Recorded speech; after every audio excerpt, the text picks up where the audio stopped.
Hey guys, welcome back to Young Adult Matters. Today we're talking about temptation, and I'm very excited here with our friends. We have Miguel, we have Sam, and we have Ruby joining us for this great topic on temptation. Remember, temptation is something that we deal with often, and it kind of comes up a lot. And one thing I wanted to mention, and just to tell you guys, January 30th, we celebrate Escape Day. And it usually goes with escaping from the troubles of your daily life, from the stress from work. But today we want to kind of take that and twist it a little bit and escaping temptation. Temptation is something that we deal with on a daily basis and will continue to deal with until we join God in heaven. So what do you think is, or what do y'all define as temptation? It's something that we talk about, but sometimes we don't really clearly define. What do y'all think is temptation? Anybody? Not all at once. Yes. Okay. I think temptation is something external. It's a power outside of ourselves, and it acts as a flashing advertisement that's always trying to get us to sin against God. And you mentioned something external? Yes. Cool, like an influence or something. Yeah, I think that, well, I was watching some YouTube videos, and there was a sermon, and he was explaining that it's never comes from inside of ourselves. It's something that's always from the outside trying to persuade us in a way. And everybody has that intrinsic nature where you can be the good or you can be the bad, and everybody has that within them, and you choose which one you want to be. Cool. I mean, I can see, like, from the outside all the influences, that can lead us to or present temptation that can lead us to sin. But I would think that there's also like a little internal voice, if you will, that say you have no influence, but you have the temptation to take something that's not yours, or to say something ugly about someone else, or to and I think that might be something from within. Maybe the evil one at work, but I would think it's internal and external and internal. But I think what you're saying, like with the internal, the internal kind of comes in as a reaction to the external, because like the choices that we make kind of come from what we're accustomed to or what we're around, and or falling victim to greed or to envy or something like that. So I think the internal is a reaction more than it is. Yeah, where the temptation is where it's being presented, like Sam said, from the outside. It's coming out, and then we react to that. Just a different take on the same. Ruby, what do you think? Well, it's basically our conscience, Like we decide whether we want to do something or not. Sam and I were actually discussing about the severities of temptation and how it evolves as we grow. Because when we're little, I think the worst thing that we can do is steal a pack of gum from the store or not obey mom and dad by going out with neighbor kids or something and playing. That's it. And actually, in time, as you become more aware, like Sam said, about all these external outputs that are coming in, that are being thrust upon you through friends or through the media or anything, like you don't really realize that when you're little because you're pure, and then as you grow, not to say that you're not pure when you grow, but you all these different situations arise, and it tests you, it tempts you, whether you decide if you're going to be a part of a negative action or a positive one. So do you think that it's more difficult or to deal with temptations as you get older, or do you think just because you've been around longer, you're exposed to more things? It's a little bit of both, I think, because when you're little, I mean, you might end up doing it, because I admit I remember I stole a candy bar from HEB when I was like 4 years old, and you could still go to jail for that. Yeah, we could prosecute. Tell HEB that was a long time ago. But here's the thing: my mom took me back to the store, and I had to give it back, and I felt absolutely awful. And the same thing happened with my little brother around the same age. He took a pack of gum from Stripes, and oh my gosh, he was in tears. He couldn't go back, and he felt so embarrassed going back to the store and giving back the clerk, you know, the So piece of that. stealing's hereditary in your family. Yes, we're a I'm bunch just of joking. robbers. Mr. and Mrs. Fuentes, I'm so sorry. I am just joking. She'll put I know, you I'm up to sorry. that now. But no, But that's so cool that Yeah. your mom made you go back and return it. yeah, she did. I'm a parent, and you know, I've got 3 little ones, and I cannot imagine what my children would feel if I took them back to HEB. But what a lesson! I mean, you don't forget that the rest of your life. Oh no, no, you don't. It's like that whooping you get, and you know the whooping that you're gonna forget, remember for the rest of your life. It was kind of like that. I got plenty of those. No, but what I'm trying to say is like that's kind of like the worst thing you can do. And with the guidance of our parents, with the guidance of any adult figure, you know, in time you realize what is right and what is wrong. I mean, since we were little, we didn't understand the gravity of the situation, and that's why we took it, because we didn't really know the consequence. And that's when we first kind of grasped the idea, hey, I did something bad, so something bad's going to happen to me since I did it. Do you think that the consequence of whatever we're tempted to do, you think, or for example, that your mom took you back to HEB and you had to return it, do you think that consequence or that the retributions that come from it, do you think that helps us to shape how we deal with temptations and our choices in the future? Exactly. I mean, our goal here on earth is to go upstairs, is to go to heaven. And you know, if you live a life away from God, well, you're going to end up somewhere else. So, and that right there is plain black and white. There is a consequence to your actions or to the way you live your own life.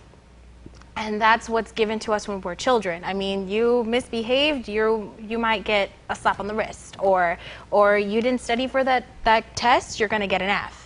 Or you're going to fail a class or something. And as you grow, there come different situations where you are tempted to do a certain thing or to react a certain way. And with those greater situations come greater consequences. And you can even them out before you actually do them, you know. Here I am playing devil's advocate again. No. I think very true, but also on the flip side, that they say whatever gets rewarded gets repeated. So if there is a positive consequence and if there's a positive action, it's very important that we bring that to light and that we encourage it, because that behavior will be repeated. So if ever we see that a friend, for instance, is able to overcome a temptation ourselves, our family members, in my case, our children, it's very important that we recognize that we give them that positive reinforcement, because that's helping build that character. That's you know, like Joe mentioned, temptation's going to be in your face the rest of your life. You know. Yeah.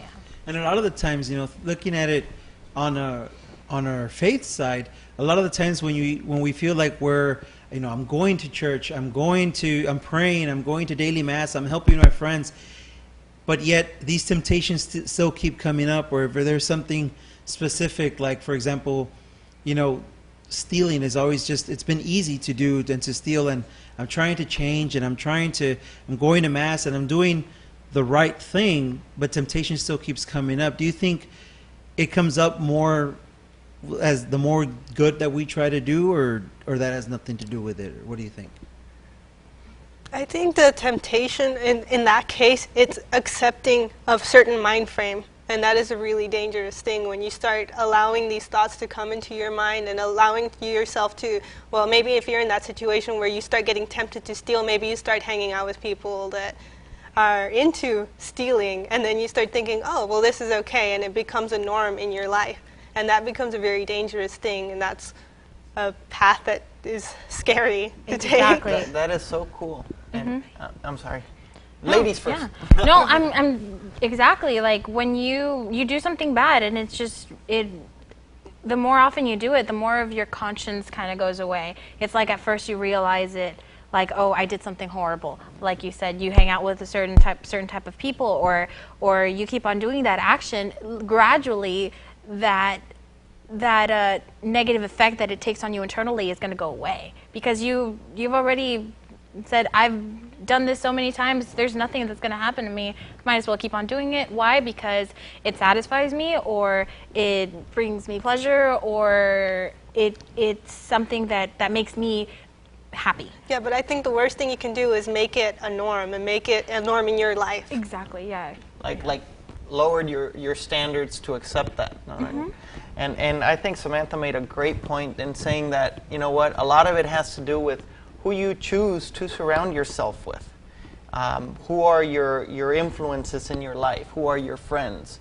And I know, a great way of maybe trying to deal with temptations is surrounding yourself with the right people, and like-minded people, and look for people that will, whose behavior will strengthen and edify and Exactly. build, and you have a choice, because they say the family members, como las semillas del jitomate, kind of like the seeds in the tomato. They're inside, you can't do anything about them. That's part of the package. Yep. But friends, you have a choice. You can choose your friends. And a friend that is not helping you become a better person maybe is not the right friend to hang out with. No. I want to take this time to do a little plug and a segue. We're talking about surrounding yourself with good influences and good friends and like-minded individuals, and search for that. There's different ways in our diocese. Within our diocese, there's groups like Clay and McAllen. There's groups at the Cathedral in Brownsville that gather of young adults. The Newman Center in Brownsville, right across from the university. The Newman Center at UTPA, just across Sugar Road there.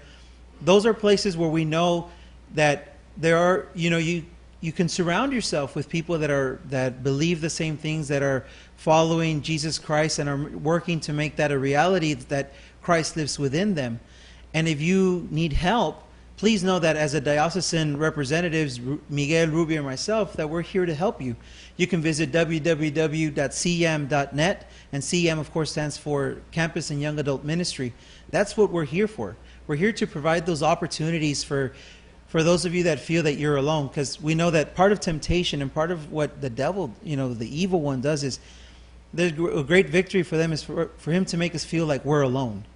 If we feel like we're alone and that God is not with us or nobody's with us, then he's succeeding and he's doing better. So take this time to surround yourselves by good people, surround yourselves with people that are positive role models, and that it's putting yourself in an environment that's conducive to living a Christ-like life. So again, visit the Newman Centers, your local parish, and if you yourself work for a parish or say, you know what, I want to help the young adult community in my parish, you can contact Miguel Santos, myself, anybody at the CEM office, and that's what we're here for. We have resources and different things available for that. You can check us out, cem.net, cyam.net, and also like us on Facebook if you haven't already. It's a great way to stay connected. Yeah, definitely. So we're going to take a short break. Remember, surround yourself with good friends. You can, if you need help, cyam.net, and we'll be right back. Thank you for joining us in Young Adult Matters.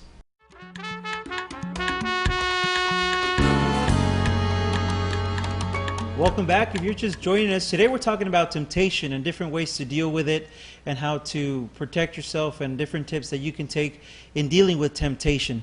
Again, we're here with Miguel, Sam, and Ruby, and if you're joining us, welcome back.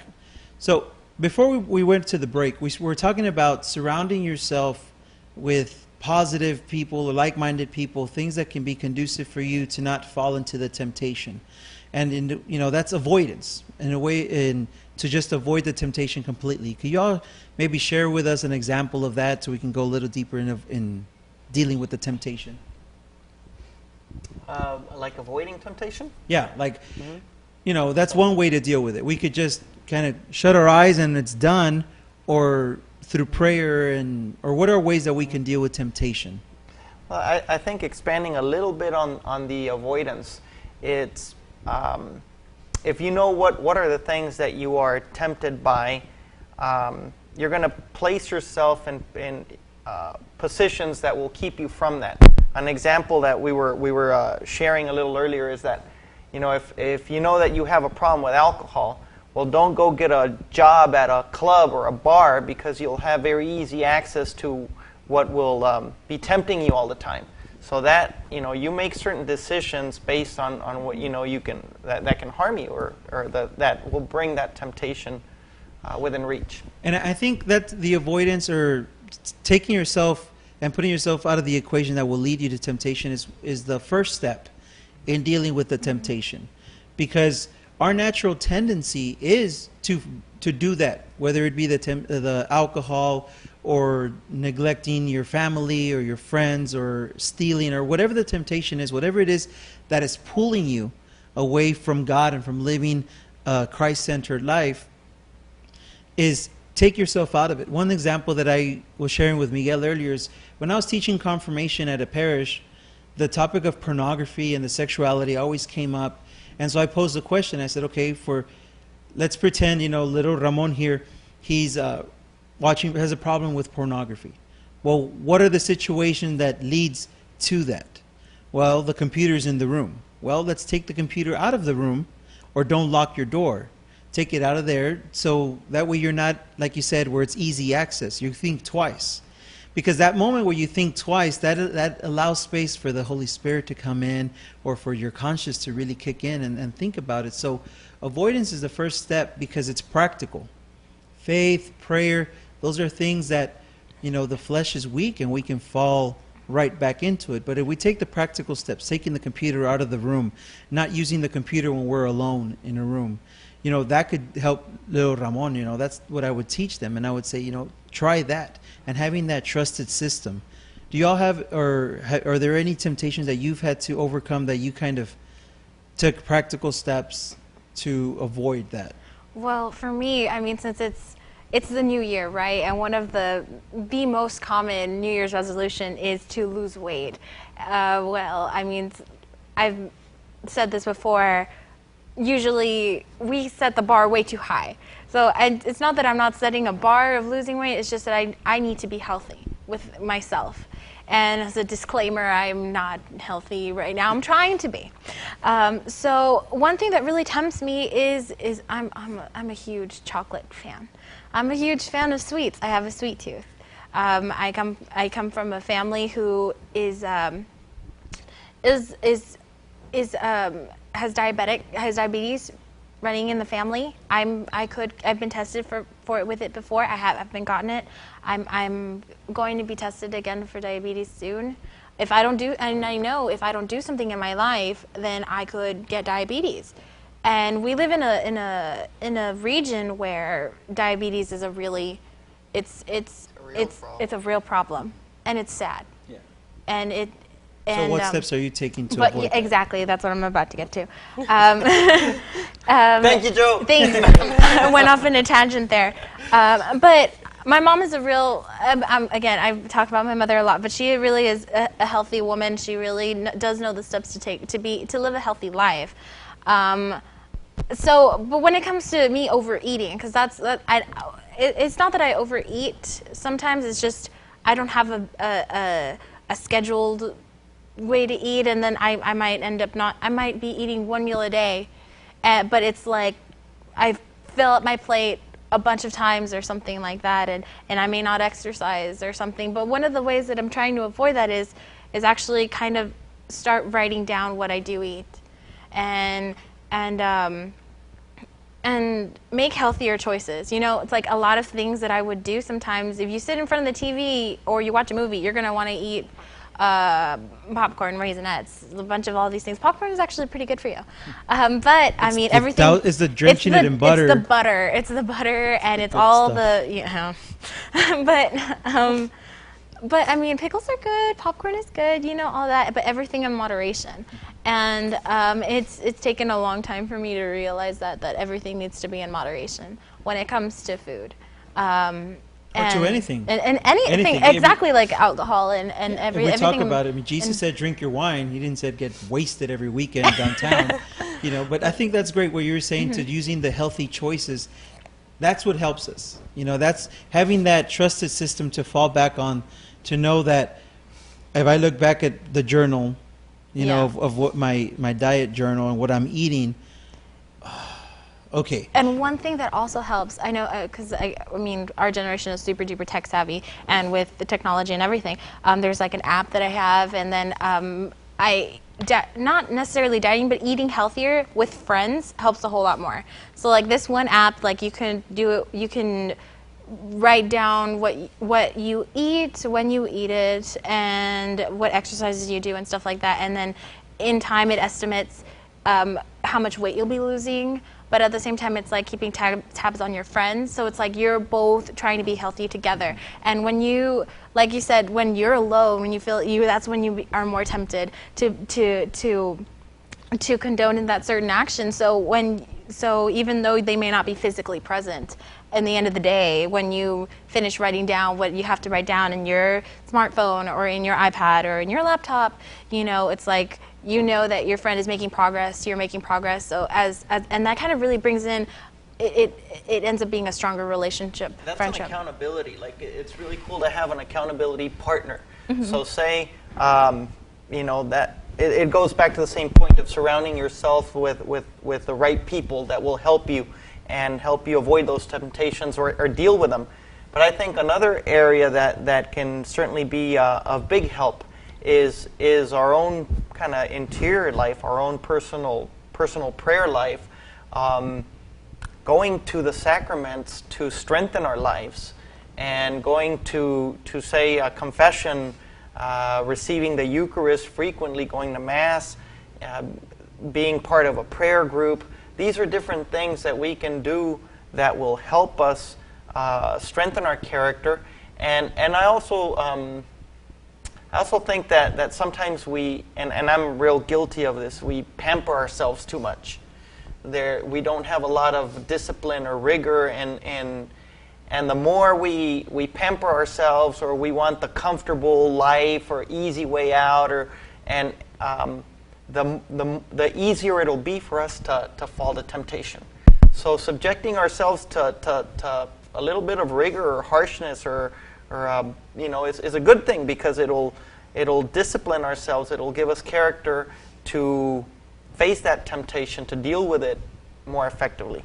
And I like how you mentioned about the sacraments, you know, that, you know, frequenting the sacrament of reconciliation, but then also the Eucharist. Knowing that we go to Mass on Sundays, and that if we're not in a state of grace, then we can't receive the Eucharist. And if we can't receive the Eucharist, well, you know, what are we doing? We're not being in communion with God, and we're losing that connection. Mm-hmm. And that's, again, going back to what I was saying, that if we feel like we're alone, it's score one for the bad guys. You know, because Jesus left us the sacraments as tangible, physical signs and symbols that he loves us. The 7 sacraments are a part of it. So especially the Eucharist, that it's one that we can frequent every day. For those of you that didn't know, you can receive communion every day, Mass early in the morning with the viejitas and everybody there. You can receive Jesus every single day. And using the sacraments and using communion and the Eucharist to kind of the accountability factor comes together. So common threads: accountability, surrounding yourself with friends. Those are all tips that will help you to stay on track. But also, remember, we have the Bible. There's good stories that are written in the Bible. Do y'all have any examples of any biblical stories that we can turn to? I was thinking of the story of Job, how he has everything taken away from him so that the devil can kind of tempt him into giving up on God and not believing in him anymore. And in the end, Job still believed in God, and he never left his faith. And that's an important lesson to carry on throughout life, because everybody goes through that time when they do feel alone and they feel like they're in complete darkness and there's nobody to hold their hand and guide them through. But it's important to keep in mind that everything is an experience that feeds into what's going to happen to us in the future. It teaches us a valuable lesson every time, and God is always there for us if we believe. Yeah. And one thing to remember about Job is Job was a rich guy. He had a lot of power and land, and it wasn't just, you know, someone that's didn't have much. He had a lot. He had a lot to lose, and he did lose it, but he didn't lose his faith. Another example is Abraham. You know, so long wanting to have a son, and then he finally has a son with his wife, and then he's called to sacrifice him, and he does it for the Lord, and he does it for God. So, all around us, there's different examples where, first of all, you're not the only one that's being tempted. Two, you won't be the only person that's tempted in the world. And look for that. Look for those examples in the saints. I mean, how many saints that were martyrs, that they were killed for their faith, and they didn't lose it. The guys, the Cristeros from Mexico, our neighbors to the south, that died yelling "Viva Cristo Rey." There are success stories out there. And a lot of times we say, oh, don't fall and don't be a part of the statistic. Well, I want to be a part of that statistic that is able to overcome the temptation and where we fall into it. Well, one thing that I really want to touch base on real quick, I mean, we're talking about really good points on how to avoid temptation, but let's face it, we're human. We are going to fall many, many times in our entire life. And not to say that we can't recover from that, and that's what the beauty and the art of confession is all about. That we can receive the Eucharist, we can receive Christ Jesus in daily Mass, again, like those of you who didn't know. And it's not to say that we can't bounce back from it. Let's say we do live a life that is, it may be filled with alcohol, drugs, or sex, or overeating, or pornography, or what have you, or bad actions in general. You can't. It is possible for you to live a pure life, and to really repent. And what it means to truly repent is to just lay it all down to God and give it to God and be truly sorry for what I'm glad you brought up confession, though, because the deacon of my church was saying that one of the greatest services that the church offers is confession, because some people don't have anybody to talk to. Mm-hmm. And then there it is, confession. You can go and talk to your priest. You can go and talk to somebody that'll be an ear just to listen to you. Some people don't have that at all. And the priest acting as an instrument, and God forgiving your sins through the person of the priest, but really it is God who forgives you. And someone once shared with me, nothing you confess will make me love you less. And that phrase really stuck. That is God's love. Yeah, and as we're talking about avoidance a lot and putting yourself in a situation where it's more conducive to surpass that temptation, is you're going to have to deal with it. Like Ruby said, you're going to fall, and sometimes we deal with it. Like the example of with the alcohol. Okay, so you're not going to work at a club or a bar, but if you go to a wedding or you go to quinceañera, the alcohol is there, and that's where you turn to prayer and you ask for strength to help you in that. So to recap, temptation happens. Temptation is all over. You put yourself in the situation to succeed in anything you do, but especially with temptation. Turn to the Bible, turn to the saints, go to confession, frequent receiving the Eucharist and going through confession. So anyways, I want to thank you guys for joining us today. Remember, temptation's all around us, but you can survive it. Don't forget to check out www.cyam.net, and thank you for joining us. See you next week.